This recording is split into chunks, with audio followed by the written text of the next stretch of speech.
Hey yo, it's your boy J Tom Reactions. I'm here with another reaction to the Ville. We're gonna be reacting to the Ville's new video that he just posted. Drake's pushback might cause UMG's lawsuit to get messy. Y'all know what to do. I'm not gonna hold you up. All right, we're gonna get straight into the video. Y'all know what to do if y'all want to be a part of the Yato Savas community. Go ahead and also like the video. Um, Comment below what you guys think of the video. And I'm also going to drop the description of the Ville's video if you guys want to watch it uninterrupted. We're going to go ahead and talk about it while he's talking about it, all right? So without further ado, the Ville, go ahead and cook.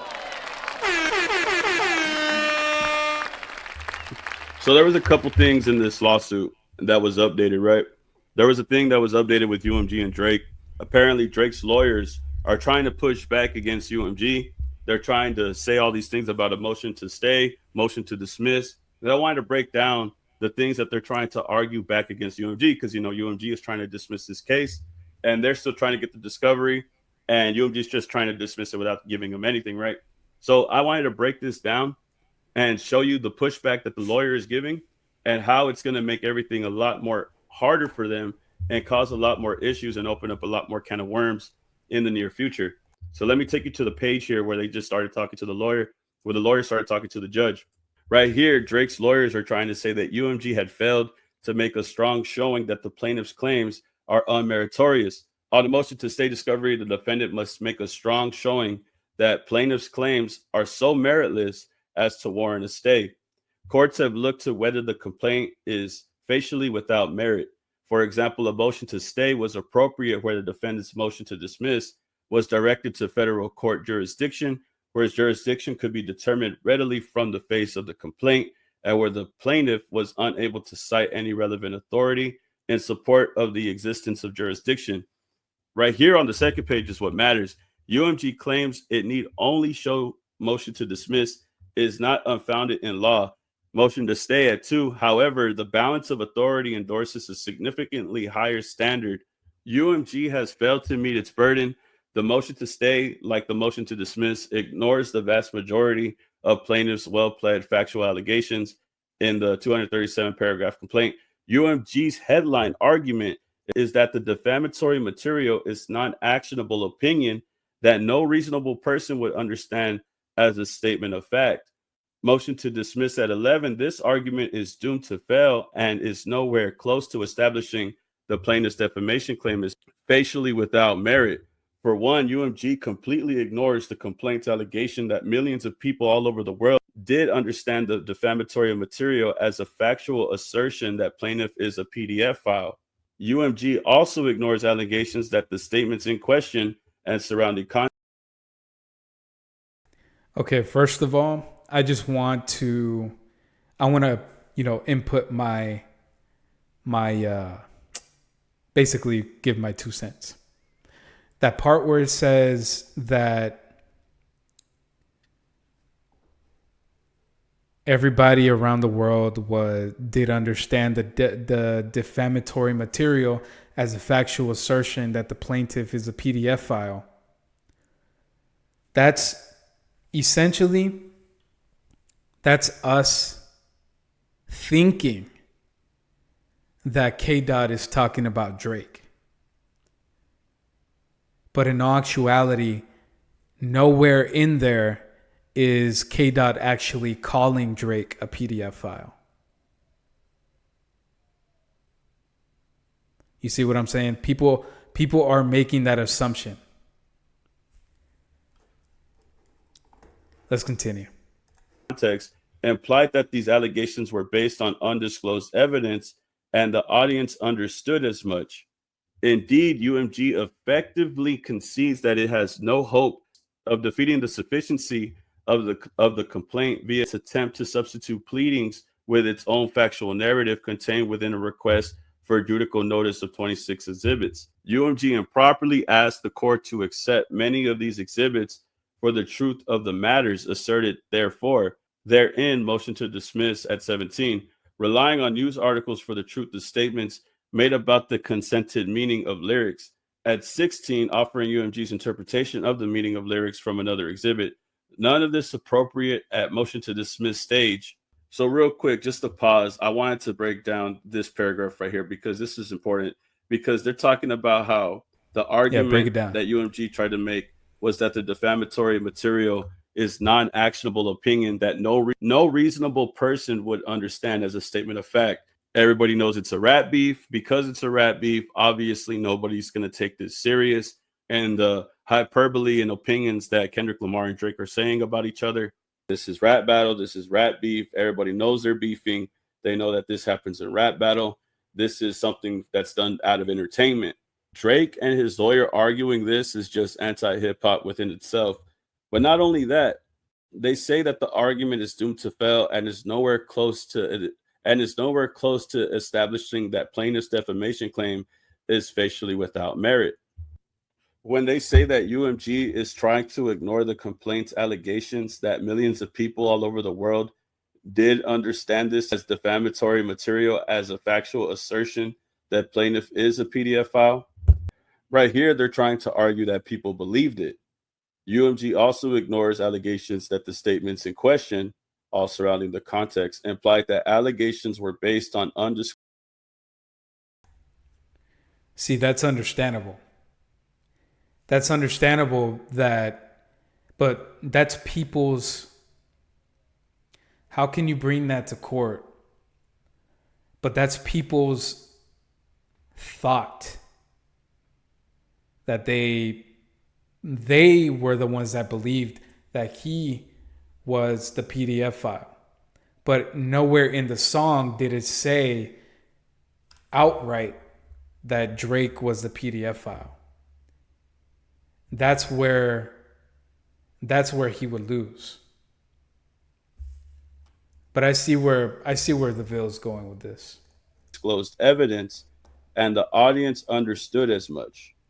Indeed, UMG effectively concedes that it has no hope of defeating the sufficiency of the complaint via its attempt to substitute the pleadings with its own factual narrative contained within the request of judicial notice of 26 exhibits. Was that the statements in question implied that the allegations were based on undisclosed evidence, and the audience understood as much. This part that Drake's team is trying to argue is going to get tricky because this is ignoring allegations of fact. The complaint asserts that the statements made about the plaintiff were understood by the audience as factual assertions rather than opinion.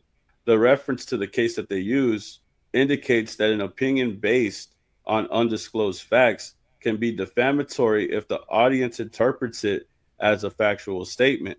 Drake's lawyer is trying to prove that UMG's failure to acknowledge this is crucial because if the statements were indeed seen as factual and supported by an undisclosed fact, they could be grounds for defamation. However, this is the reason why UMG had did what they did, and they put the footnote on page 16. On page 16, the footnote addressed how Drake had a relationship with Millie Bobby Brown when the latter was, you could read it right there, as well as the situation that he had on stage. You could read it right there. And also when they're referring to the background that Baca has, Baca Not Nice is a affiliate, an OVO affiliate of Drake's that Kendrick Lamar had referenced. Baca got a weird case. Why is he around? They highlighted those charges. They highlighted those cases that he was involved in. And the reason why they point out these specific things is very important to the argument that they have made in the first place. Because Drake's lawyers are trying to get at him this way, the thing that you have to understand is these are the things that you could actually say did occur. When Drake was on stage with that person, that was true. When Drake was texting Millie Bobby Brown, when he's her senior, that is true. Talking about Baca and his weird case, that is true. The reason why UMG decided to stick to these things is because if the public is believing what Kendrick Lamar is saying, UMG could go back over here and say, well, there's a reason why they believe what Kendrick is saying is true. Kendrick is voicing his opinion, but his opinion is based off things that happened in the past. it starts to become truth as a defense to defamation. Truth is an absolute defense to a defamation claim. If the statements made by the defendant happen to be true, they can't be considered defamatory, regardless of how damaging or harmful they are to the plaintiff's reputation. This means that if UMG's claims about the plaintiff are factually accurate and provable, the defamation claim would likely fail, even if the audience understood the statements to be factual assertions. So there's a reason why they had brought this up only. Another thing that I thought UMG could do was just stick to the fact that this was just an opinion based sport. This was just hyperbole. This was just a rap battle. This isn't supposed to be taken serious. Going back to the paperwork right here, they quote page 16. They say, offering UMG's interpretation of the meaning of the lyrics from another exhibit, none of this is appropriate at the motion to dismiss stage. But I don't think the key part is the lyrics. I think the key part is the footnote. If UMG is claiming that the statements are true, they could argue that any implications in the statements are based on undisclosed but accurate facts. In that case, UMG could argue. At this point, this is a fucking chess game. It's a fucking chess game. Who has the better lawyers? Who's gonna make the better play? That's what I think. This shit is crazy. This is fucking crazy. Argue that the audience understood the statements as accurate and not defamatory. If the plaintiff can't prove that the statements are false, they may lose the defamation case because truth is a defense. As far as the context and how the audience interprets statements, it mentions that the audience understood the statements to be factual assertions. This is key. If the plaintiff can show that the statements were presented as facts, even if UMG believes they were merely opinions and interpretations, it could still give a rise to a defamation claim. But if UMG can show that the underlying facts are true and they made a fair statement based on those facts, the defamation claim could be harder to pursue successfully. So what happens if the statements are true? If it turns out that the plaintiff did what they are accused of and the truth of the matter is backed up by evidence, then the defamation case would collapse because truth is a complete defense. UMG would simply need to prove that the statements were factually accurate. Public figures and actual malice. If the plaintiff is a public figure, they would also need to show that UMG acted with actual malice, meaning that UMG made the statements with knowledge that they were false or with reckless disregard for the truth. Even if the statements are true, if UMG made them in a defamatory way without regard for the truth, the plaintiff might still have a case. However, proving actual malice is a high bar. So my whole stance is This is where the whole case could just implode. This is where the case could actually just not go through. And they're going to have a hard time proving that UMG defamed, because that technically that's the whole entire premise of this lawsuit, is proving that UMG defamed Drake, when in all actuality the one that made these statements is Kendrick Lamar. That's the crazy part, and why a lot of people are confused as to why Drake isn't going after Kendrick Lamar.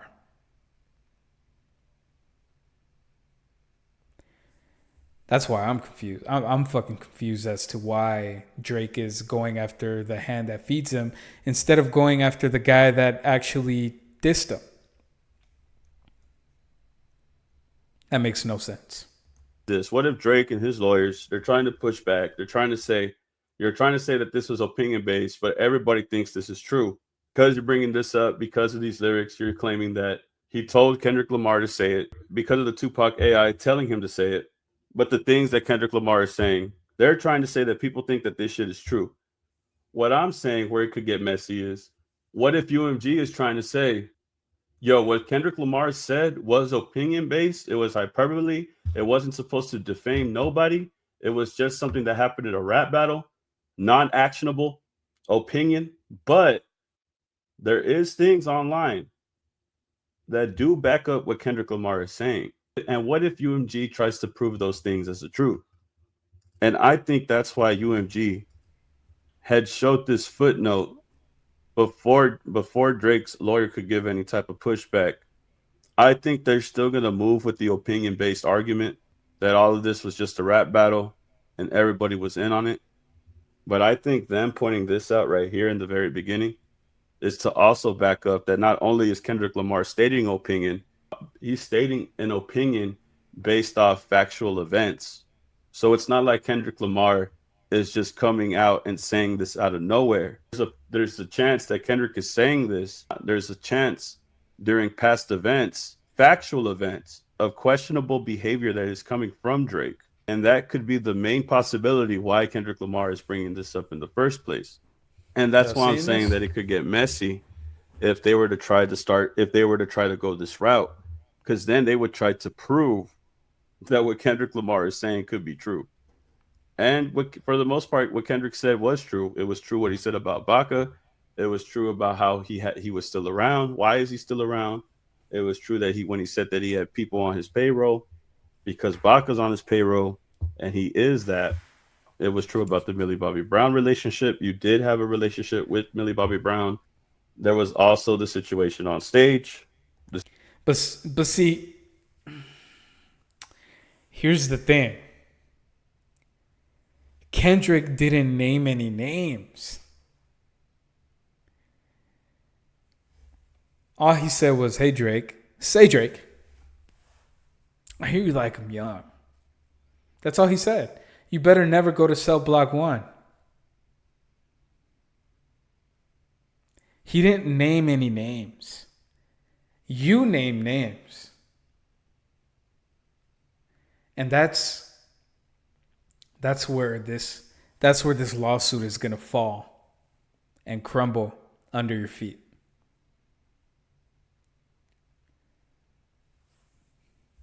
But shit, what do I know? The situation that Drake had on stage, that was a factual event. That did occur. That did actually happen. So if UMG tries to argue this and tries to say, well, hey, this is true though. This did happen. And this is why Kendrick was saying that stuff. I feel like it could get messy. But I feel like UMG was smart and they had brought this up because they're going to argue that Kendrick Lamar's opinions were simply based off of factual events that had occurred during Drake's career. It would still hold the argument that whatever Kendrick was saying was opinion based with non actionable opinions and hyperbole deemed in rap battle, but also conveying that what Kendrick said in opinion was based off of factual events. I feel like them doing that is UMG doubling down on what they said about Drake right here. And I think that's when it starts to become difficult for Drake in this argument. But I'm not sure how UMG is going to respond. I don't think that they're going to try to say that this is true because when you try to prove something to be true, that's when you're giving into the defamation thing and stuff like that. But if they could prove that these are factual events, such as getting the video from Twitter or getting the clip of Millie Bobby Brown talking about that stuff, about her relationship with Drake, or pulling up Baka Not Nice's charges, proving that these are factual things that happened that Kendrick had talked about and Drake rebutted, I feel like it could go that route. I don't think it's a good idea for them to challenge it like this because honestly, it's not going to end well. It's just going to end with UMG doubling down on the statement that they had made previously when they had cooked Drake the first time or whatever counter argument they decide to make. But I think that's how they might move forward. That's just my educated guess on it. I didn't pass the bar exam. But as far as everything else, man, like when they talk about the other things, I think they had mentioned something about, I think they had started talking about the payola and paying like a podcast and all that stuff, which I'm not really too worried about, especially because this is ridiculous talking about payola when Drake is literally paying people to stream his music, pay to play rewards, paying people marketers. Exactly. Drake is doing everything that he's claiming UMG is doing. How does that make sense? Make it make sense. You can't. He's literally paying people to play Nokia so that way he could be in the top 100.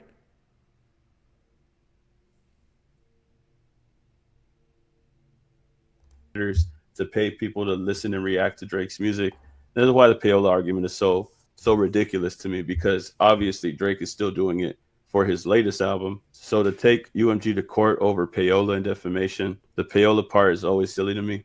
As well as UMG has been on notice of plaintiff's claims since July. So on July, 2 months after the battle, Drake decided to sue and wanted to get everybody's electronic data and information, which was another thing to point out that Drake was suing right after the battle, 2 months right after is hilarious. Still hilarious to this day. But I think the key part was on the second page right here. I don't think that it's a good idea to go against UMG this way. And I think this is where it might get tricky and it might double down on the things that they talked about. I don't think it's going to be a footnote the second time. I think it was a footnote the first time as a warning. I think it was intentionally put there as a footnote the second time, like as a warm up. I think if they were to come with a response, I feel like it's not going to be a footnote this time. I feel like it's going to be like a whole breakdown with links, so with hyperlinks and like Baca's background and like charges and stuff like that. Like I feel like it could go that far. Let's say UMG is accused of defamation based on lyrics that are allegedly about the plaintiff. If UMG can prove that the lyrics are based on factual events, the plaintiff's defamation case will likely fail because truth is a defense. Even if the plaintiff claims that the statements cause harm, the truthless statement will defeat the claim. If UMG argues that the plaintiff's claims lack merit, they might be asserting that the case should be dismissed without discovery because the statements are true, and therefore there's no real defamation case. If the court agrees, the case could be dismissed before it even proceeds to the discovery phase because the plaintiff can't win defamation case if the statements are true. Even if the statements about the plaintiff are true, that does not hurt the complaint because the truth is complete defense to defamation.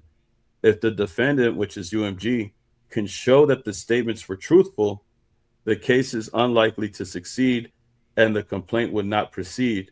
This could lead to a motion to dismiss. So in the end, I think that UMG is going to try to say that Kendrick was giving his opinion in a rap beef, which is full of hyperbole and non-actionable opinions. I feel like they're going to say that it was based off an actual event, a factual event. And that's why he had said it in the first place. Also quoting Drake in the Taylor-made freestyle, where he told him to say those things in Tupac's AI voice. If UMG actually doubled back and doubled down on those statements and tried to say that Kendrick only said this because you said it and because he saw events that happened with his own eyes, I think it would make the situation a lot more worse for Drake in the long run. Because then you'll have UMG publicly out here proving that the things that you did were not only wrong, but were also true. But I ain't passed the bar exam, bro. I'm just kind of thinking. And if that were the case, because think about it. If UMG has shit like that, who knows what other shit they have? This is why you don't bite the hand that feeds you.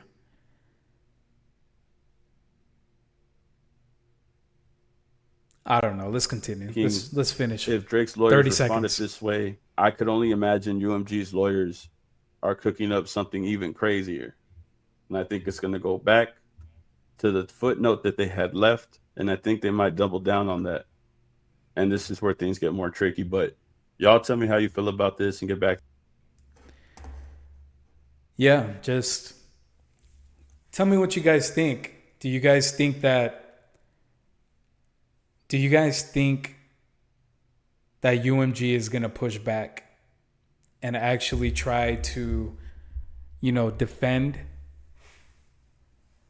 Do you think that they're going to try to keep getting it dismissed? And if they do end up making, the points that the bill said, if they make the points that the bill said, do you think that UMG is going to bring out more shit than just the Millie Bobby Brown or, all the other shit that happened? Do you think there's going to be more shit that gets exposed? because of what he's doing? Leave it in the comment section. If you got this far through the video, go ahead, like the video. Tell me what you guys think. If you guys want to follow my social medias, right there, JTom Reactions. That's for my Instagram. That's for X. And that's my Cash App if you guys want to go ahead and drop a donation in there. If you guys want to be a part of the Ya Tu Sabes community, go ahead and hit this button that's right here. Okay? Go ahead and hit that button. Don't be scared. Go ahead and hit that button. All right? Also, go ahead and hit that notification bell as well for me. Okay? This has been your boy JTom Reactions. I'm out this bitch. Ya Tu Sabes. You guys already know. You guys already know. You guys are the Ya Tu Sabes community. You guys know already. All right? I'm out this bitch.